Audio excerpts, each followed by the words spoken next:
Bonjour, ici Eugénie Officer de Financement Agricole Canada. Je suis l'animatrice du balado de Savoir effacer, qui explore des sujets liés à la gestion agricole au cœur de votre réalité.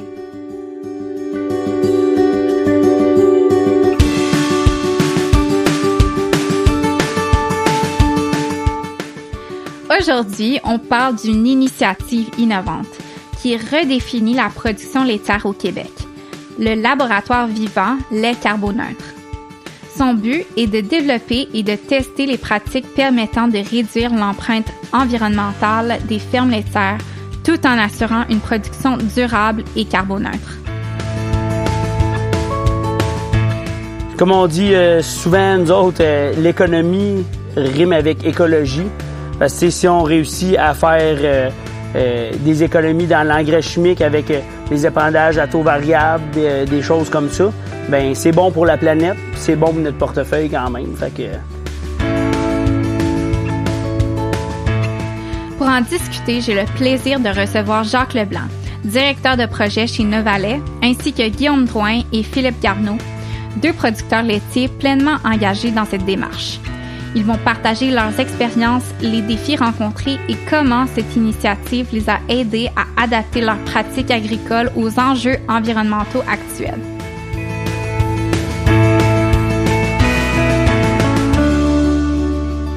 Bonjour et bienvenue. Merci de participer à ce balado. En guise d'introduction, Jacques, peux-tu nous présenter ce grand projet d'innovation et ce qui le rend unique? Bien, certainement. Notre laboratoire vivant est un grand projet d'innovation soutenu par la recherche pour identifier, comprendre et améliorer les pratiques qui permettront de réduire les gaz à effet de serre et favoriser la séquestration du carbone pour les fermes laitières. C'est un projet d'envergure de 7,5 millions de dollars sur 5 ans, porté par les producteurs de lait du Québec et financé par Agriculture et Agroalimentaire Canada, qui met les producteurs au cœur de l'initiative. Et comment est-ce que cette démarche se traduit concrètement sur le terrain? Les producteurs des 20 fermes participantes travaillent en co-développement avec près de 40 chercheurs pour développer des pratiques de gestion bénéfiques adaptées à la réalité des fermes laitières. Chacun apporte sa propre expertise et les résultats commencent déjà à se voir sur le terrain. Merci Jacques pour cette présentation. Poursuivons avec Guillaume Drouin et Philippe Garneau. Avant de parler de votre participation à la recherche, j'aimerais connaître vos parcours. Guillaume, commençons par toi. Bien sûr. Merci de l'invitation pour ce balado. Ça nous fait bien plaisir de participer à ça. Moi, dans le fond, Guillaume Drouin, j'ai 35 ans. Notre ferme, c'est une ferme laitière de 4e génération. Mon parcours académique, j'ai étudié à l'ITA à Saint-Hyacinthe. J'ai été gradué en 2010. Fait que je suis copropriétaire de la ferme Étang du Vallon depuis 2017. Puis ma conjointe s'est jointe avec nous à la ferme en 2023 et est devenue copropriétaire à part égale avec moi à partir de 2023. Et toi, Philippe, parle-nous de ton parcours. Oui, c'est ça. Moi, c'est Philippe Garneau. Merci beaucoup de l'invitation aussi, comme Guillaume. Je vous répète sur même. En tout cas, ça me fait plaisir d'être là puis de parler de mon expérience avec le projet Laboratoire Vivant puis ce qu'on peut apporter puis ce qu'on peut faire. Là. Moi, j'ai 28 ans. Je suis en co-gestion avec mes parents à la ferme Louison depuis 2018. J'ai des parts depuis 2018. On est situé à Normandin au Lac-Saint-Jean. Puis moi, dans le fond, j'ai fait GEA à l'ITA de la Pocatière. J'ai gradué en 2016. Puis présentement, on est en processus de transfert avec mes parents pour les prochaines années. Là. J'ai ensuite invité nos deux producteurs laitiers à présenter les démarches entreprises dans leur ferme. Philippe, peux-tu nous décrire ce que vous avez mis en place chez vous? Nous autres, dans le fond, présentement, on a 82 vaches en lactation. L'étable de 82 places aussi, c'est une étable attachée. Au total, on a 165 têtes environ. 110 kilos de quota en continuité d'achat. Puis après ça, on cultive 410 acres avec les locations. Les vaches, comme j'ai dit, sont attachées. Puis après ça, le restant est dans une étape froide. Tout ce qui est génisse, veau, vache-tarie, préparation. Excellent. Puis, Guillaume, je crois bien que ta ferme présente une configuration un petit peu différente. Oui, effectivement. Nous, à la ferme Étang du Vallon, on est en stabulation libre. Ça va faire la 3e génération qu'on est en stabulation libre. Mon grand-père l'avait mis en stabulation libre. Fait qu'on a toujours gravité dans un salon de traite jusqu'en 2012, qu'on a décidé de faire le transfert vers des robots de traite. Nous aussi, on est toujours en continuelle évolution. On possède 250 kilos jour présentement. Puis on tire 180 vaches à la traite, plus ou moins, dépendamment quand on est dans l'année. En tout, on a 400 têtes. Puis on se promène avec 760 hawks en culture. Puis c'est pas mal ça. Une rotation maïs, blé, soya, seigle, avec un petit peu de prairie. La gestion de la main-d'œuvre, c'est vraiment un aspect crucial d'une entreprise agricole. Comment est-ce que tu gères ce volet sur ta ferme, Guillaume? Nous, pour ma part, dans le fond, j'ai moi qui m'occupe de tout ce qui est gestion et toute la mise en œuvre des chantiers dans les champs.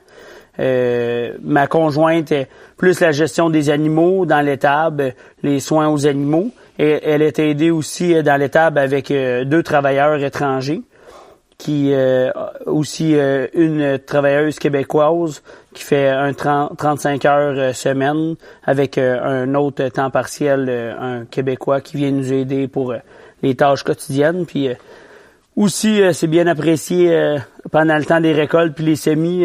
Mon père puis mon beau-père viennent nous donner des très bons coups de main aussi. Fait que c'est pas mal ça qui résume tout ce qui est nos travailleurs à la ferme. Super. Donc, toute une équipe. Puis, pour toi, Philippe? Moi, dans le fond, chez nous, présentement, c'est vraiment familial à 100%, comme je peux dire.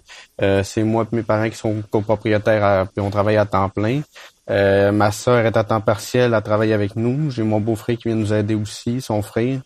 Ma blonde de temps en temps. C'est vraiment, on fait vraiment ça beaucoup en famille pour ce qui est de l'ouvrage. Puis après ça, côté dispersion des tâches, comme je peux dire, je m'occupe de la gestion du troupeau puis de la gestion des champs.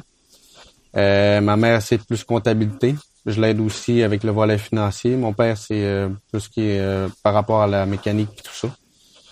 Puis après ça, on fait la traite à 3. On est souvent à 3 à l'étable pour faire la traite quand ma soeur vient nous aider puis tout ça. Il y en a d'autres qui continuent les autres ouvrages, là, mais c'est pas mal comme ça qu'on fonctionne. Là. Maintenant que nous avons une bonne vue d'ensemble des activités, j'aimerais comprendre comment s'est faite la découverte de ce projet. Guillaume, peux-tu nous raconter comment tout a commencé?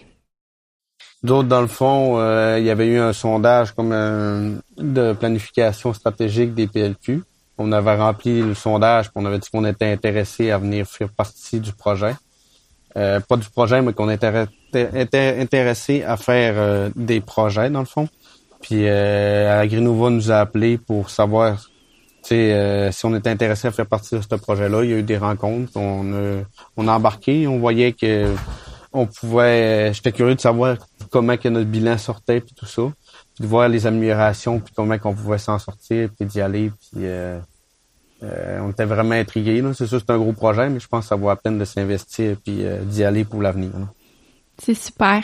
Puis pour toi, Guillaume, comment est-ce que tu t'es impliqué dans le projet? Nous autres, dans le fond, c'est le centre d'initiative en agroalimentaire de Quaticook qui nous avait approchés. Ils regardaient des fermes, je pense qu'ils regardaient des fermes un petit peu proactifs, mais des fermes surtout qui avaient envie de changer quelque chose dans leur industrie, dans l'étable, dans les champs, voir qu'est-ce qu'on pouvait améliorer. Puis moi puis ma conjointe, c'est vraiment quelque chose qui nous stimule. C'est des nouveaux défis. On voit ça comme des nouveaux défis, on voit ça comme des... qu'est-ce qu'on peut faire pour améliorer puis être au devant des changements. Là. C'est vraiment quelque chose qui nous stimule beaucoup. La réduction de l'empreinte carbone est au cœur de ce grand projet d'innovation. Guillaume, pourquoi est-ce que cet enjeu te motive particulièrement?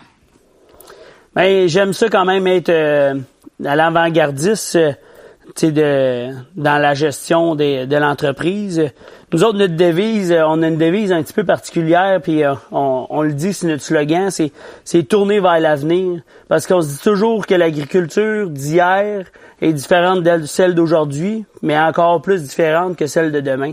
Faut qu'on continue à avancer, parce que si on n'avance pas, ben il y a rien qui va avancer, puis il y a rien qui va bouger. Fait que nous autres, je le répète encore, mais tourner vers l'avenir, là, je trouve que ça représente bien la ferme. Puis comme on dit souvent, nous autres, l'économie rime avec écologie. Parce que si on réussit à faire des économies dans l'engrais chimique avec les épandages à taux variables, des choses comme ça, ben c'est bon pour la planète, puis c'est bon pour notre portefeuille quand même. Fait que c'est quand même drôle à dire. Souvent le monde dit écologie, c'est pas économique, mais faut tourner ça dans notre avantage dans toutes ces situations-là. C'est surtout ça que j'essaie de regarder dans le laboratoire vivant. Qu'est-ce qu'on peut aller chercher qui va être écologique puis économique aussi. C'est la meilleure façon de le faire passer à nos confrères producteurs par la suite. Ouais, c'est formidable, vraiment la combinaison des deux. Puis c'est vrai que ça rime écologie, économie. J'aime ça. Donc, pour toi, Philippe, cette approche résonne-t-elle de la même manière ou un petit peu différemment? Ben, on y va pas mal dans le même sens que Guillaume, je te dirais, tu sais. Ce que j'avais beaucoup apprécié aussi, c'est au début, dans les premières rencontres, la personne qui montait le projet nous avait parlé que, tu sais, pour les enjeux de carbone, tout ça, il y a l'enjeu de la durabilité, comme on peut dire. La durabilité, c'est l'économie, c'est le personnel, c'est l'environnement. Fait que, tu sais, quand on fait de quoi, faut que ça soit tous les trois interreliés. Faut pas nécessairement se bloquer d'un bord puis de l'autre. Tu sais, puis affecter des secteurs. Tu sais, ça a bien beau être bon pour l'environnement, si c'est pas bon pour l'économie, puis si c'est pas bon pour l'humain, ben on n'embarque pas, c'est pas bon. Fait que, tu sais, nous, là-dessus, ça fait plusieurs années qu'on travaille là-dedans. Tu sais, nos bâtiments, c'est des bâtiments qui ont été, qu'on avait soit sous des terres plus loin un peu ou des affaires de même qui ont été apportés, l'étable, l'étable froide, le garage. Tu sais, on est déjà là-dedans depuis un bout à, comme réutiliser les affaires un peu, puis tout ça. Puis côté champ aussi, tu sais, on travaille avec d'essayer de faire des cultures de couverture, des engrais verts pour, améliorer les économies puis l'environnement. Puis là, on est en train de regarder une réflexion pour une nouvelle bâtisse. Fait que, tu sais, d'y aller avec le meilleur, ce qui est le plus meilleur pour la carbone, comme on peut dire. On est quand même 2-3 dans le projet qui veulent bâtir une nouvelle étable. Puis c'était un des enjeux qu'on avait soulevé. C'était quoi l'étable de l'avenir, justement, tu sais, pour l'émission de GES et tout ça. Fait que je suis quand même... pour ça, nous, on regarde vraiment pour ça, puis quelle peut être la meilleure alternative de ce bord-là. De très belles réponses tous les deux. J'aimerais bien aborder le sujet de collaboration avec les chercheurs. Le co-développement avec les chercheurs joue un rôle essentiel dans le projet, j'imagine bien. Donc, Philippe, peux-tu nous parler un petit peu de la manière dont les projets de recherche ont été sélectionnés? Dans le fond, on a eu comme un genre de speed meeting avec les chercheurs en janvier dernier. Eux autres, ils nous apportaient des projets de recherche, puis ils nous présentaient les projets de recherche. Il fallait qu'on dise si on était intéressé ou pas. Il y avait un mur avec des grandes pancartes. On avait toutes des post-it avec nos noms décrits dessus. Fait qu'on allait mettre où c'est qu'on était intéressé. Tu sais, pour qu'un projet de recherche soit valable, il faut qu'il y ait plus qu'une firme qui participe. Fait que il y avait quand même, il fallait qu'ils soient vendeurs, puis nous autres, on posait des questions, puis il y a eu vraiment une belle interaction avec les chercheurs, puis que je pense les chercheurs avaient beaucoup aimé, nous autres aussi, puis d'échanger nos réalités là-dessus. Fait que ça prenait un minimum de firmes par projet de recherche pour que ça aille bien, puis je pense qu'on a une belle diversité de projets de recherche avec les chercheurs, puis c'est du monde humain aussi, ils sont vraiment intégrés. C'est la première fois dans plusieurs des cas qu'ils font vraiment un laboratoire vivant versus un laboratoire en système contrôlé, comme je peux dire, avec des salles fermées et tout ça. Fait qu'ils sont vraiment intéressés de voir sur le terrain appliqué qu'est-ce que ça donne. Je suis intéressée, Jacques, à avoir un petit peu ta perspective là-dessus aussi, parce que tu faisais partie de le cheminement du projet au début. Oui, puis c'est intéressant. C'est aussi une adaptation pour les chercheurs. Comme Philippe était en train de mentionner, un chercheur, ça aime vérifier une seule variable dans un projet. ce qui les amène à travailler sur des terres sur des parcelles d'expérimentation. Ils contrôlent tous les autres variables, sauf celles qu'ils veulent vérifier. Mais là, ils travaillent avec les producteurs sur des fermes réelles, commerciales, où il y a plein de variables. Là, ça, c'est intéressant parce que ils vont certainement découvrir d'autres résultats ou d'autres volets qui ne s'attendaient pas. Donc, cette relation-là entre les producteurs et les chercheurs, elle est très importante dans le co-développement pour s'assurer que la réflexion des chercheurs dans leur méthodologie s'applique réellement à un cas réel sur les fermes laitières au Québec. Puis ça va, je pense, aussi permettre à tous les autres producteurs au Québec, puis voire au Canada, de pouvoir se reconnaître dans les résultats qui vont sortir parce qu'on l'a réalisé sur des vraies fermes au Québec avec des producteurs. La force de ce laboratoire vivant, c'est qu'il s'appuie sur des expériences concrètes de producteurs. D'autres pourront s'y reconnaître et s'en inspirer. Guillaume, décris-nous les pratiques mises en place chez toi. Pour nous, c'est la gestion des bandes riveraines, la captation des émissions de carbone dans l'étable, la santé des sols et la gestion des fumiers. Nous, c'est vraiment ça qui nous a parlé le plus. On a même commencé à faire la bande riveraine avec la panique érigée.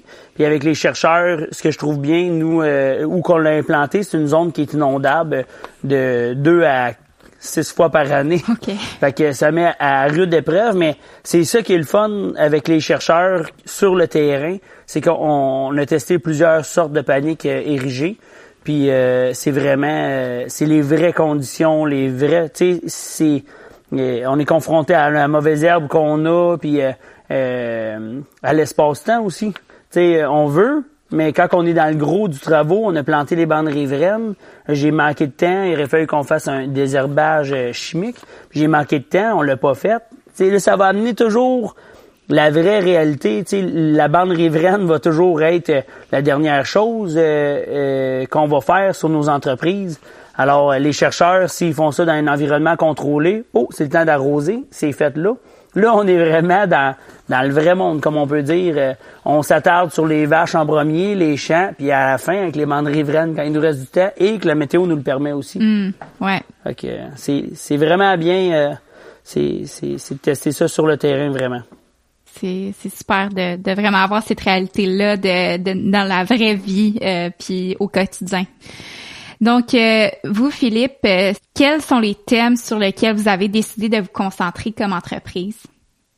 Dans le fond, nous, on a décidé, tout comme Guillaume, de checker les émissions de carbone dans l'étable, voir comment on en mettait dans l'étable, puis la fosse à fumier avec la gestion du fumier aussi. Je pense que c'est important. Après ça, la captation de carbone dans les champs. Tu sais, comme j'ai eu mon bilan de carbone, mes prairies captent quand même assez bien. Fait que, tu sais, de voir où est-ce qu'on peut s'améliorer, puis versus les autres cultures qu'on peut faire, s'il y a moyen d'aller en chercher, justement, aussi, ou pas. Puis après ça, là, cet automne, on a fait des tests. On a des bandes qu'on a labourées, puis des bandes qu'on n'a pas labourées pour voir différents taux d'engrais, puis voir si on partait de l'azote. Ils ont pris des analyses de plantes, des analyses de sol, en bande pour voir si juste à côté, exemple 2 pieds à côté, si en labourant le printemps, on va perdre plus d'azote ou pas. Fait que, tu sais, c'est vraiment du concret puis du tangible. Puis est-ce que tu dirais qu'il y a un aspect de tout ça qui te passionne le plus? Ben, je pense que c'est vraiment les champs, là, parce que on a, tu sais, les vaches, on sait, ça va tout le temps émettre du méthane. On s'en sort. T'sais, on peut pas s'en sortir ben avec ça. Il y a moyen de réduire, probablement. Tout dépend de la régie, de l'alimentation, tout ça, mais ça va tout le temps émetteur. Aussi qu'on est capable d'en regagner, c'est dans les champs. Fait que pousser au maximum la captation de carbone dans les champs, c'est vraiment un bon défi qui m'intéresse. Puis de voir comment qu'on peut réussir, puis la quantité qu'on peut aller chercher. Excellent. Parmi ces pratiques, est-ce qu'il y en a une qui te passionne particulièrement, Guillaume? Moi aussi, la gestion des sols m'intéresse beaucoup. Je pense que j'ai l'impression, comme Philippe aussi, qu'on peut vraiment aller chercher, améliorer plus, capter plus de carbone. Mais moi aussi, entre-temps, j'ai reçu mon bilan carbone. Puis je pense que dans l'étable, dans les prochaines années, on va découvrir qu'on peut en améliorer beaucoup notre bilan carbone dans l'étable avec des petits gestes quand même que je pense que ce soit la gestion du fumier, des choses comme ça que ça peut améliorer quand même notre bilan carbone, mais je reste convaincu que dans les champs, c'est le petit pas le plus facile à aller chercher au début pour capter du carbone.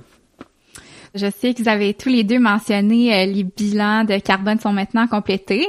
Est-ce que, Guillaume, il y a eu quelque chose qui vous a vraiment marqué dans les résultats? Hey, vraiment, j'aurais pas pensé avoir un bilan de carbone si bas. Dans la région, nous, on est 5 producteurs, puis on s'est comparés, on se connaît bien quand même.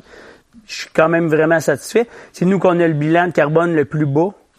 Fait que je trouvais ça quand même drôle, parce que je pensais pas que c'est des 5 que c'est moi qui aurais sorti le plus bas.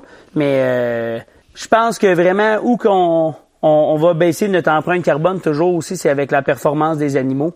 Fait que tu sais, c'est toujours de pousser le plus la performance des animaux pour être capable de réduire l'empreinte carbone quand même. Ça aussi, c'est quelque chose que je pense que j'ai fait le lien dans le cheminement avec ça pour côté des animaux. Puis les rendements d'un champ aussi, je pense des terres bien drainées, des terres plus performantes, une fertilisation adéquate, ben tu sais, c'est toutes des choses qui vont améliorer nos bilans carbone, mais j'ai vraiment hâte de continuer à faire des efforts pour voir dans 5 ans à quoi ça va ressembler.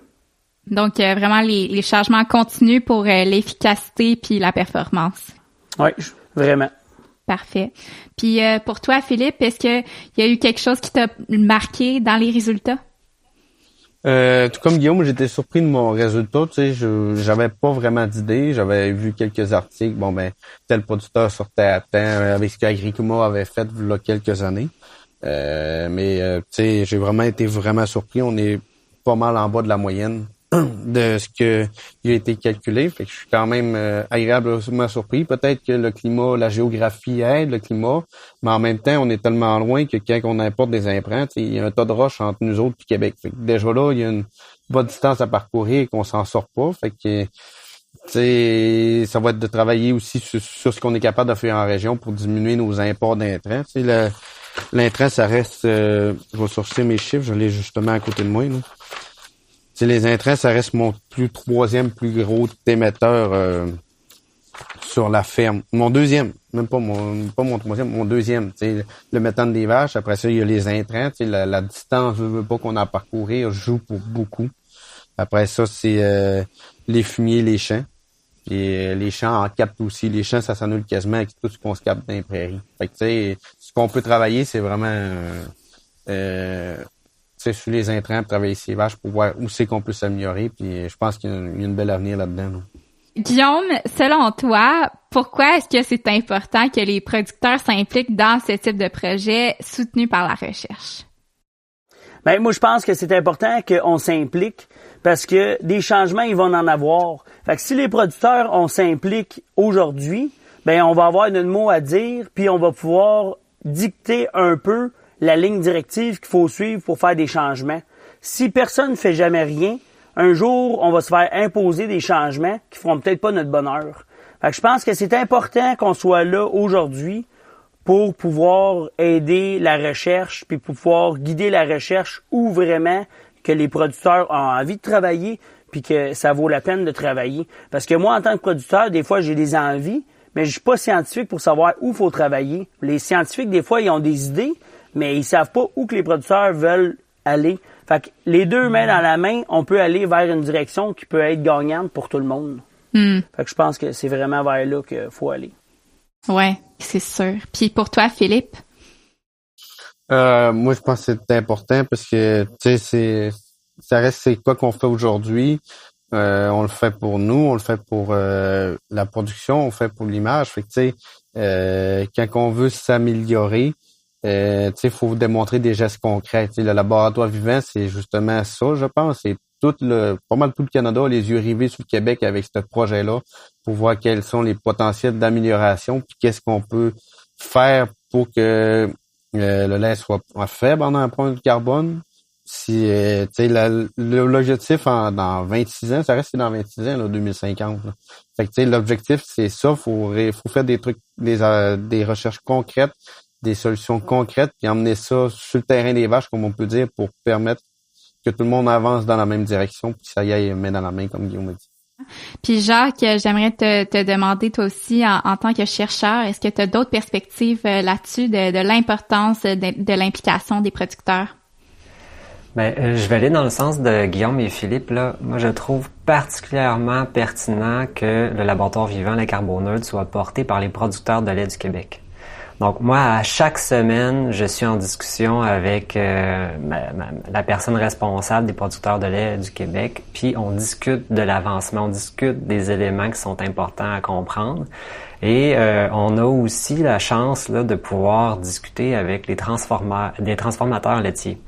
Donc, tout ce qu'on fait, eux, ils sont très intéressés aussi là, à entendre parler de ça. Donc, ça fait en sorte que, en pouvant s'impliquer, en ayant des producteurs qui vont comprendre, améliorer, innover les pratiques, identifier qu'est-ce qui est important pour eux, toujours dans un concept de développement durable, nous, on va pouvoir amener ça à l'ensemble des producteurs par les producteurs de lait du Québec, puis aussi après avec les producteurs de lait du Canada, et de faire le lien avec les besoins puis le travail avec les transformateurs laitiers. Donc, c'est des choses qui sont vraiment intéressantes, puis c'est, je pense, un projet qui est porteur pour l'ensemble de la filière laitière.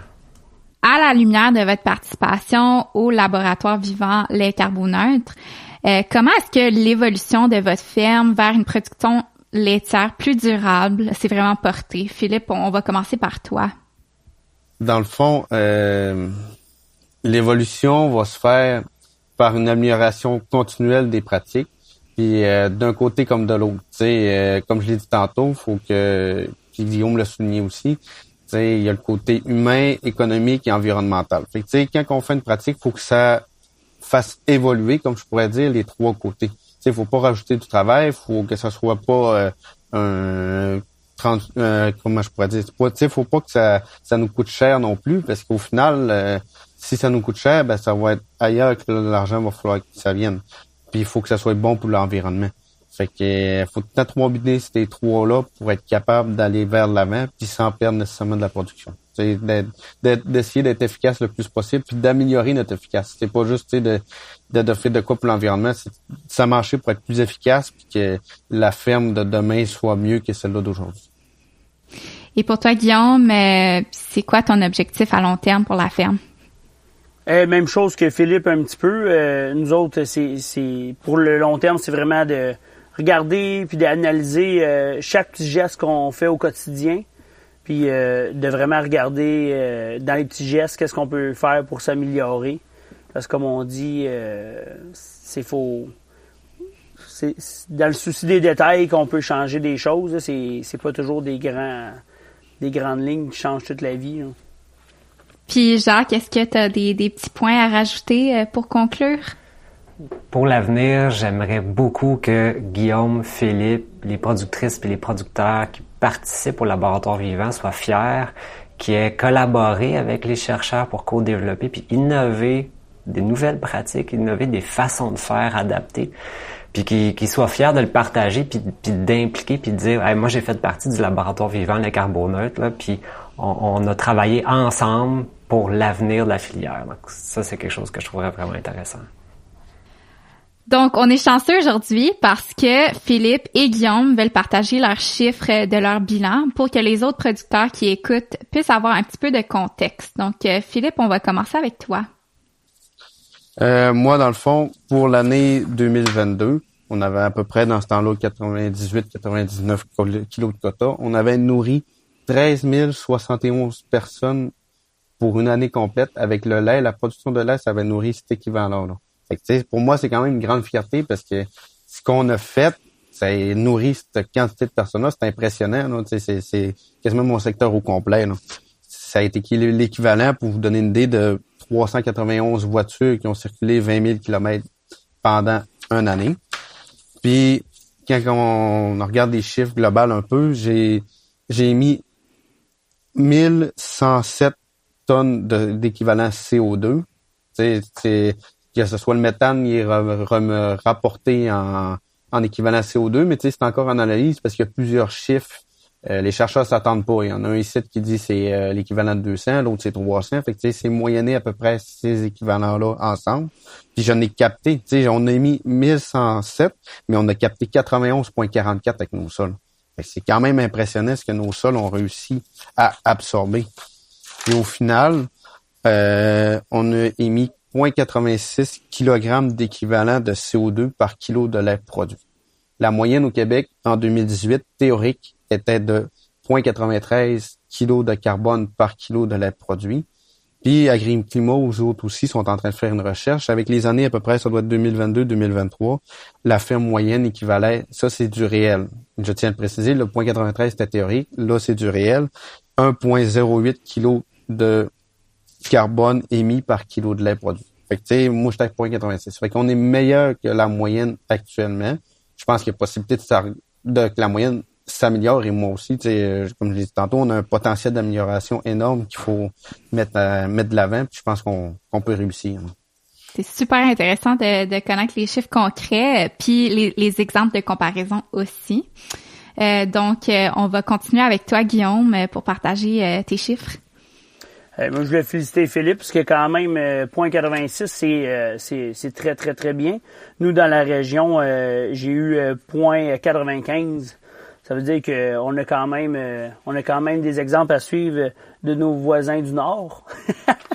Mais non, blague à part, c'est toutes les relations, toute proportion gardée. Nous aussi, j'ai été vraiment surpris quand j'ai vu qu'on nourrissait 31 125 personnes annuellement avec le lait. Puis, on parlait de taux tantôt. Là. Je peux y aller avec une comparaison avec des voyages d'avion Montréal-Cancun. Ils ont dit que c'était l'équivalent de 9,73 vols de 300 personnes l'équivalent en pollution de carbone.